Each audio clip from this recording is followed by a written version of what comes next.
It starts with a silence that no one else can hear. You sitting in a room full of people, maybe at work, maybe at a family dinner, and suddenly the sound fades out. You look at the person talking, you see their mouth moving. You understand the words, but you feel nothing. No connection, no irritation, no joy, just a clean, cold neutrality. The world calls this depression. They want to give you a pill or a breathing exercise to wake you up. But they are looking at a high-resolution image through a low-resolution lens. They think you are empty because you aren't overflowing. They're wrong. You aren't empty. You are compressed. Think back. There was a moment perhaps when you were very young, where you realized that your depth was an inconvenience to the room. Maybe you noticed a parent's fragility and realized your own needs would break them. Maybe you saw the contradictions in your teachers and realized that asking why only led to friction.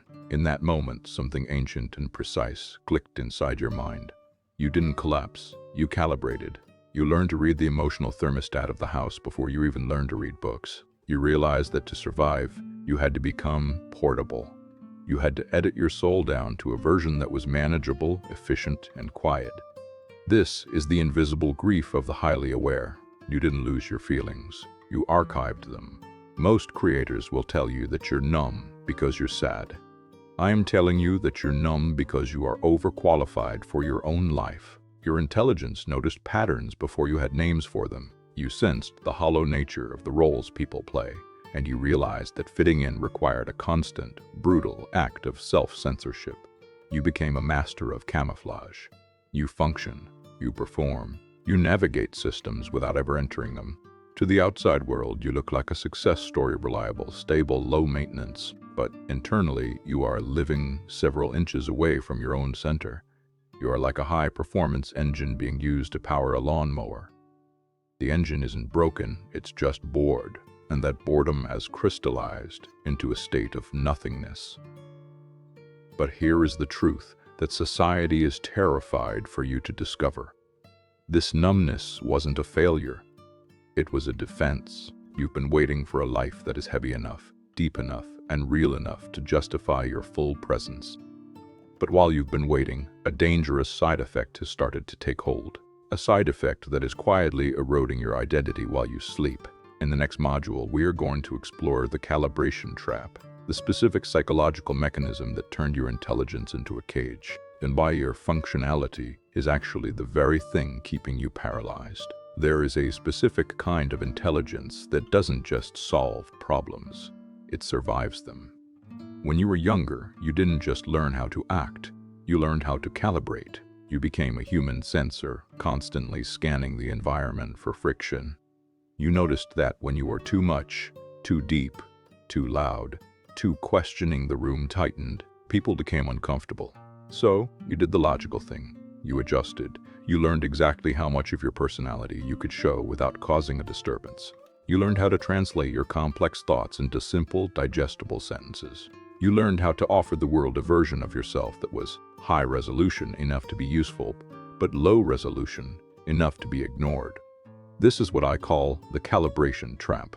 The tragedy of the high-aware mind is that you are too smart to be broken, but you are too adaptive to be free. Because you can understand everyone else's limitations. You stop demanding they meet your depth. You stop expecting resonance. You begin to live as if being understood is an optional luxury. Eventually, you decide it's unnecessary. But here is the dark side of your maturity. The more you calibrate, the more you disappear. You have built a life that is perfectly designed for someone who doesn't exist. You have a job that requires 10% of your brain, a social circle that knows 5% of your soul, and a routine that asks for 0% of your passion. And because you are efficient, because you are good at it, the system rewards you. It gives you stability. It gives you a paycheck. It gives you a good reputation. It gives you a gilded cage. You aren't suffering because you failed. You are suffering because you have succeeded at being manageable. You have optimized yourself for a world that only wants your compliance, not your complexity. This creates a subtle, lethal fracture in your identity. You know who you are internally, the version of you that thinks in symphonies and notices the hidden geometry of human behavior. But you no longer recognize the version of you that moves through the world. That version is flatter, quieter, more agreeable. You tell yourself you're being flexible or low maintenance, but let's call it what it really is: strategic erasure. Years can disappear like this, not because you're lazy, but because you are waiting for a moment that feels true enough to finally show up for. You are waiting for an environment that is worthy of your full presence. But there is a law of psychology you must understand. Capacity that is not used eventually becomes a weight, like an unused muscle that begins to atrophy and ache. Your unused intelligence is starting to turn into a slow burning grief. It's a quiet suspicion that your real life is happening somewhere else, waiting for conditions that will never arrive. And if you keep waiting, the numbness won't just stay. It will deepen into something much harder to escape. In the next module, we are going to look at the mirror effect, why society rewards your reduction, and how to spot the moment your stability became your greatest enemy. Here is the most dangerous part of your condition. The world is cheering for your disappearance. Society doesn't have a sensor for unused potential. It has a sensor for disruption. As long as you show up on time, pay your bills, and nod in the right places, the system considers you a success. In fact, the more you shrink your true self, the more successful you appear to others. You have entered a silent contract with reality. The contract is simple. Give us your depth, and we will give you stability.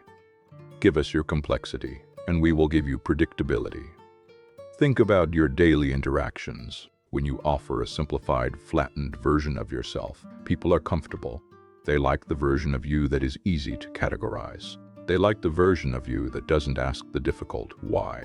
They reward your maturity, which is really just your ability to suffer in silence without making a scene. This is the mirror effect. You look into the eyes of your boss, your friends, even your partner, and you see a reflection of someone who is doing fine. And because they believe the lie, you start to believe it too. You begin to confuse your adaptability with your identity. You tell yourself, I'm just low maintenance, I'm just easygoing. But low maintenance is often just another word for abandoned. You have abandoned the parts of yourself that are too much for the current market. You've learned that depth is a liability in a world built for speed. You've learned that silence is the ultimate camouflage, and as the years pass, the camouflage starts to feel like skin. This is how intellectual isolation begins. It doesn't look like loneliness. It looks like independence. You stop missing people because you stop expecting resonance. You move through the world like a ghost in a machine perfectly capable of navigating the gears, but never truly touched by them. You become a master of understanding systems you don't believe in, and navigating conversations you aren't actually in. 7 tax. It looks like maturity. It feels like distance. The system rewards this distance. It gives you more responsibility because you aren't emotional. It gives you more tasks because you are reliable. But every win in this state is actually a loss. Every time you are praised for your performance, the real you, the one waiting in the basement of your mind, takes another step back into the shadows. You aren't being punished for being different. You are being managed for being useful. But there is a secondary antagonist working against you now. It isn't a person. It isn't a job. It is time. Time doesn't care if you are functional. Time only cares if you are present. And right now, you are living a life with your name on it, but your seat is empty. In the next module, we are going to look at the erosion of identity, how the longer you stay unused, the more the edges of your soul begin to blur, and the terrifying reason why you don't feel the panic you should be feeling. The most terrifying thing about your condition is how reasonable it feels. If your life were a catastrophe, if you were losing everything, you would act. Panic is a survival signal. It forces movement, but your life isn't a catastrophe. It's a success that feels like a rehearsal. And because you are safe, because you are functional, your brain never triggers the alarm. You are living through a process of existential erosion. Think about the last 3 years of your life. Do they blur together? Do the months feel like a single gray narrative without any weight? This isn't because you have a bad memory. It's because you weren't fully present while they were happening. You don't feel regret because regret implies you had a choice you didn't take. But in your state, you didn't feel like you were making choices at all. You were simply handling things. You were navigating the terrain, but you weren't the one driving the car. This is the price of being the high-level observer. because your intelligence allows you to see the why behind everything. It also allows you to justify your own delay. You tell yourself you're waiting for the right conditions. You're waiting for more clarity, more alignment, or situation that justifies your full engagement. But while you wait, your awareness is doing something cruel. It is dampening your nervous system. You may notice that your emotions feel performative now. When you're supposed to be angry, you just feel a cold, logical irritation. When you're supposed to be excited, you feel a faint, intellectual recognition that this is a good thing, but your heart doesn't race. This isn't emotional maturity. This is an emotional underuse. You are like a room that is kept perfectly clean, but is never used. And the longer a space goes unused, the less real it feels, even to its owner. You are becoming a stranger to your own capacity. The danger here is compression.